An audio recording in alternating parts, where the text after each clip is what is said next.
May espiritual na digmaan at dapat mong paniwalaan na ang pinakakinatatakutan ng dyablo ay ang pagkalat ng mga patotoo sapagkat nasusulat, sa bunga ninyo sila makikilala.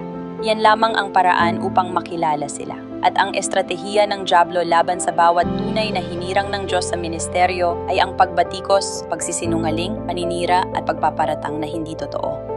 Sasabihin niyang ang mga himala ay peke, gawa-gawa lang o gumagamit ng kapangyarihang mula sa kadiliman. Iyan ang paulit-ulit na taktika ng dyablo sa bawat tunay na lingkod ng Diyos na lumalakad sa kapangyarihan ng Diyos. Wala siyang ibang hawak kundi mga kasinungalingan. Ang tanging pag-asa niya ay paniwalaan ng tao ang kanyang mga kasinungalingan. Kaya't ang tanging makakatalo sa kasinungalingan ay ang bunga. Sa pamamagitan ng bunga, nangingibabaw ang katotohanan sapagkat ito'y salita ng Diyos. Walang makakakontra sa salita ng Diyos. Sa bunga ninyo sila makikilala. Kung may bunga, araw-araw, taon-taon, patuloy na may bunga, ang sinumang tunay na mananampalataya na may malinis na puso at nais lang makita ang katotohanan ay makikita na ito ay tunay na kapangyarihan ng Diyos at ang mga paratang ay pawang kasinungalingan. Kaya't makinig ka.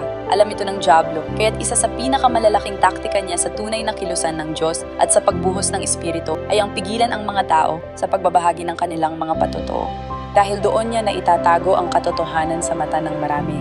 May mga himalang nangyayari, ngunit nananatiling tahimik ang mga tao kaya't hindi alam ng mundo kung ito ba ay totoo. Sa bunga ninyo sila makikilala. Mayroong bunga, pero kailangan nating magsalita.